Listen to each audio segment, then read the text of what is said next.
what has happened yesterday, and because of this Operation Freedom being announced by Donald Trump, and they're trying to do something in the Strait of Hormuz. And here is what Pete Hegseth said, describing what has happened. It's some part of what has happened. Commercial ships, along with American destroyers, have already safely transited the strait, showing the lane is clear. We know the Iranians are embarrassed by this fact. They said they control the strait. They do not. So American ships led the way, commercial and military, shouldering the initial risk from the front, as Americans always do. And right now, hundreds more ships from nations around the world are lining up to transit.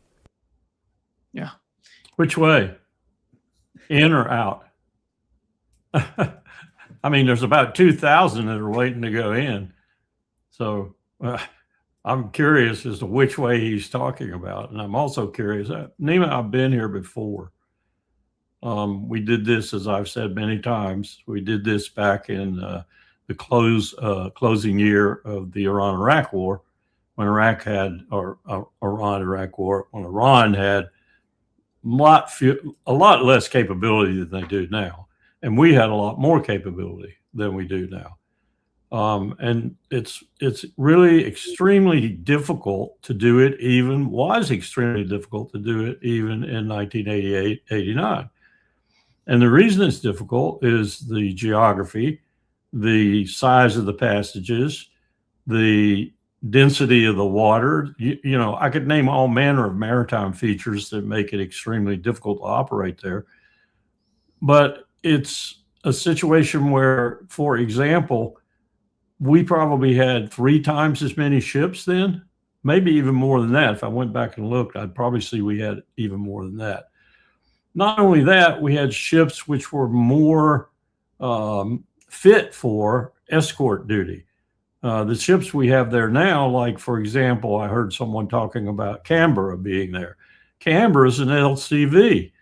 It's basically an anti-mine ship converted from being the boondoggle it was, close combat ashore ship. And so that's not a ship you want escorting either, unless what your purpose is to go ahead or behind or in the middle and clear mines. You're not looking for that ship to be an escort. You're looking for that ship to be the mine clearer. So I don't know what we're talking about. We simply don't have enough ships to do what Hegseth insinuated in that little piece you played there, where he says we're prepared to escort people through. Well, there are 2,000 ships out there. That's going north. How many are there to go south the other way? And I don't know, but I suspect it's a considerable number. So how are we going to escort these ships and make sure they're safe? How are we going to make sure there's a cordon sanitaire, if you will, around the axis of movement? And I would even say you'd almost have to do it per 6 or 7 ships, almost like a convoy, in order to be effective. And you'd have to do it with at least 30 or 40 ships. Hell, that's the whole total we've got, including carriers. So how are they going to do this? I mean, it sounds to me like, I don't know if you saw that article in the Atlantic a couple of days ago. At least that's when I read it. It says essentially that Vance has been very skeptical of what the Joint Chiefs and the military in general, and Hegseth in particular, are telling Trump. I don't know the accuracy of the piece or not, but it sounds like it might be pretty accurate. And it might be a leak. I don't know. Maybe it's a leak because they want to forge some way to say that someone in the administration, at least, was telling the president the truth. On the other hand, maybe it's just made up stuff. But I can see Vance being this way because Vance seems to be the one member of the administration who questions, with some skepticism of forethought, some of the, braggadocio that's coming out of the Pentagon, and particularly out of the president himself. So I would say he's right if he's questioning this operation, if that's what we want to call it, because it's nonsense. There's no way you can do this and do it effectively. So what does that mean, Nima? That means that ships, both freighters and tankers, are going to, if they do bite, they're going to take us at our word and they're going to start moving in quantity, because it isn't going to make any sense if they move one at a time. I mean, you're going to escort one ship at a time with 2,000 of them waiting outside to go? Well, you're going to make the situation worse than it already is. So you've got to start moving them fairly rapidly, and you've got to start moving them both north and south, both channels. That makes it even more difficult. For example, with far less capability on Iran's part, far more capability on our part, in 1988, as I recall, in Operation Earnest Will, we essentially moved one at a time. We didn't have a whole lot to move. No, we didn't have 2,000 ships standing off the strait waiting to go, and having been there for what now, 60 days? So this is just logistically crazy. I don't understand what they're doing, and they're telling the American people, because I'm hearing it here, that this is Operation, what is it, Freedom Will or whatever the hell they're calling it, and that we're going to escort these ships and make sure that they're sound and safe as they move through. Well, it only takes one, and they'll stop, and they won't insure, and they won't ship. I mean, that's all it takes. We saw that with Bridgerton in Operation Earnest Will. Now, we cleared that up, got the ship out of the way, and began movement again, and the Iranians didn't have the capacity to impact the ships that were moving through the strait, far fewer ships. And we were really using firepower on the command and control position, which was in an oil derrick, as I recall. And when two Iranian old World War II type destroyers sortied out, we sank one of them, and we were getting ready to put another 500-pound bomb down the stack of a second one when Ronald Reagan, the president, called us off. So it's a very different situation today. So I can't figure out what they're talking about. Yeah. Axios reported that a senior Trump administration official says the United States warned Iran on Sunday that it would initiate a freedom of navigation mission in the Strait of Hormuz, urging Iran not to take any disruptive action. What was the outcome? What we've learned yesterday, it was that Iran struck 3 commercial vessels.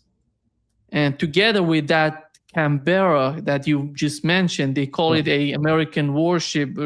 It was, they tried to, warn the Canberra by 2 ballistic missiles, and it just, Canberra, turned back to its first position. It's a very small ship, really. It's a very small ship. It was in the LCS class. You may remember that's the one that Lockheed made, and the very first one that came off the waves, as it were, broke apart and sunk. And then the Navy searched desperately for a mission for this ship, of which there are quite a few already allocated and bought.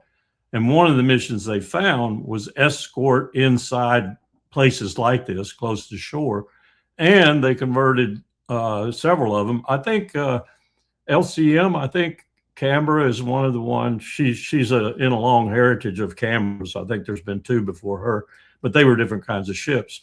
She, I think, has been converted to a mine ship, a mine warfare ship. So that makes some sense to put her with ships that might hit mines. But she's not a protector in terms of firing missiles and all that. She has a few armaments, but not a whole lot. Yeah. One of these vessels was, from South Korea that was hit by this attack. And the other important incident yesterday was the attack on Fujairah in UAE, oil industry zone. Which was so important. What UAE is trying to do with the case of OPEC and the GCC countries. They're getting out of everything. They want to do whatever they have in their mind. They're getting closer to Israel. Even they're trying to connect. They said after this attack on Fujairah, one of the officials, UAE officials, said Iran should remember this is going to be May 4th, going to be October 7th, as Israel, as Hamas did to Israel. This is the May 4th for us. We promise that we're going to, respond to what has happened. UAE speaks out of their pants all the time. all the time. Little Sparta. We're going to join Saudi Arabia. We're going to defeat the Houthis. We're going to knock them off their feet. We're going to defeat them. Several years later, they leave the whole conflict because they're getting licked. The UAE bats way below its mouth. Let's put it that way. Go ahead. Try it, little Sparta. Iran will wipe you out. Do they really believe that if something happens, Israel would help them?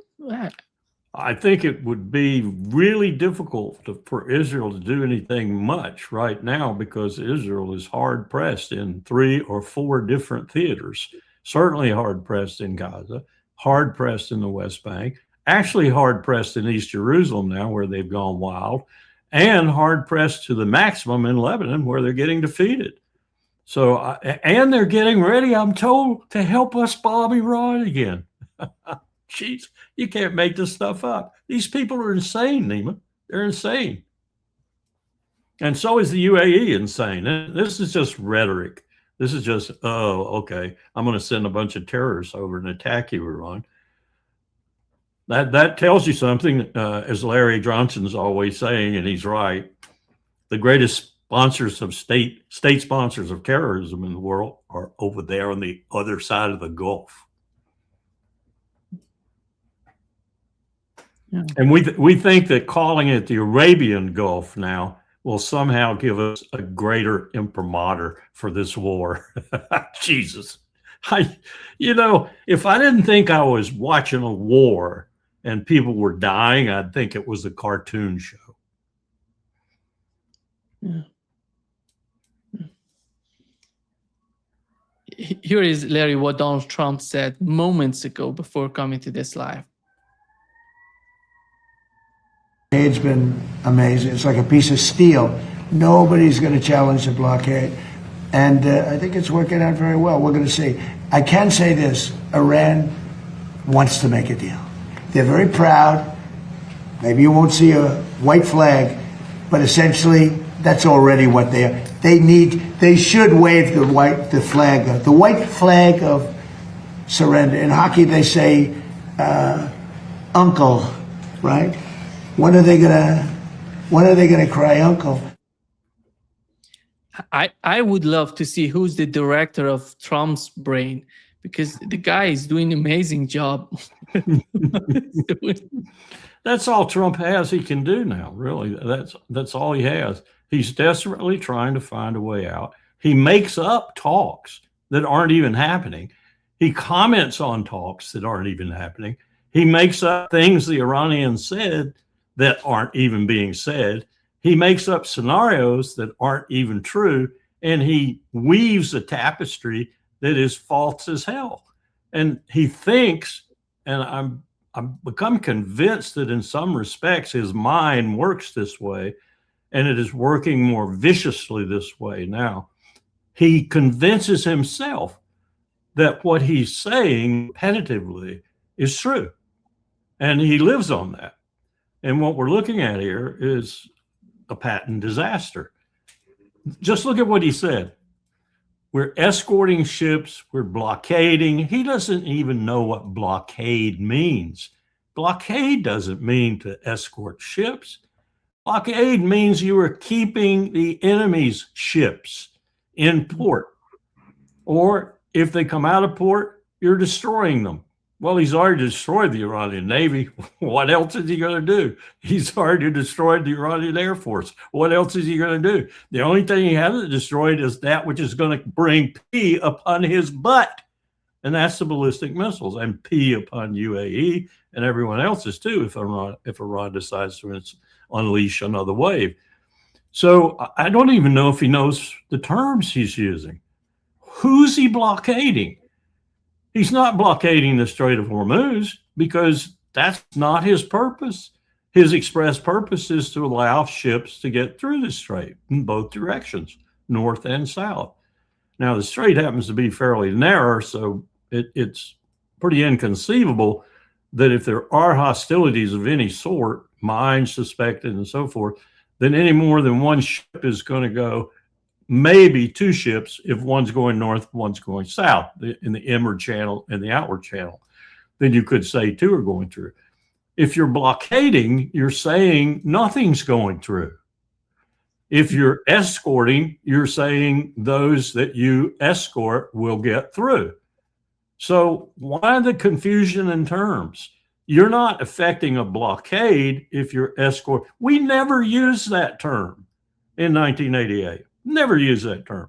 We said we were escorting reflagged ships, Kuwaiti ships, and we did one at a time. And when we escorted them, we risked our warships. One of them actually hit a mine and almost sunk. Another one got hit, as I recall, by Saddam Hussein, who sent not 1, but 2 Exocet missiles out there and hit them, supposedly an error. So I don't understand. He's not even using the right terminology. He's expressing something that doesn't exist, a blockade escort, an escort blockade. You're either escorting the ships through the strait or you're blockading the strait. If you're blockading the strait, there's no ships getting through because your blockade keeps them from getting through. Now, if he's trying to say I'm blockading and escorting, and what I'm blockading is the Iranian ability to impact the ships that are being escorted, that's a different matter altogether. That's sort of a combination of the two, but I don't see that happening. And if I do see that happening, I think what I'm going to see is some ships getting hit and some ships maybe getting sunk. Not only blockade, no, Larry, you mentioned blockade, but something worse than that with the ceasefire. Hackset today was asking, what type of ceasefire do we have right now? You're fighting each other, you're hitting, you're shooting at each other. What is that? Is that in place? It's clear that Donald Trump has the same interpretation of ceasefire as Bibi Netanyahu. They're cut from the same cloth. They don't know what the word means. Now, I know Netanyahu knows what the word means, and what it means for Bibi Netanyahu, Nima, is that under a ceasefire, I can kill more people more efficiently. That's what it means. And that's what he's doing in Lebanon right now. He's not doing that in Gaza, and Naftali Bennett and others are angry at him for not doing it because IDF won't go down in those tunnels. And that's where Hamas is now. They're in those tunnels. And the IDF has told him pointedly, we're not going down in those tunnels. So Bennett and others are really angry with him because he's not finished, in their view, he's not finished eliminating Hamas in Gaza.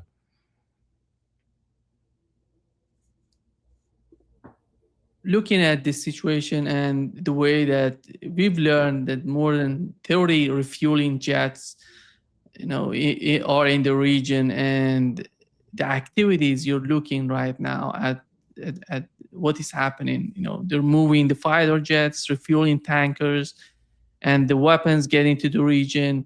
I think putting all of them together, it seems like 10-day, 12-day war. They're preparing for something like that, not more than that. What is your estimation of that?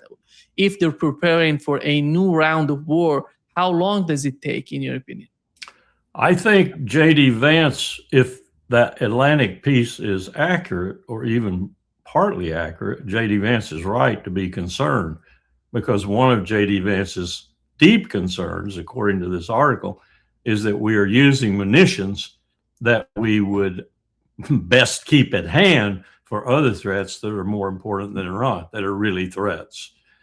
So I don't know how to parse this. I know Larry Johnson was saying he thinks they're going to mount another major assault, Israel and the United States. That could very well be, but I'm not sure that I believe that, because one, the markets aren't right.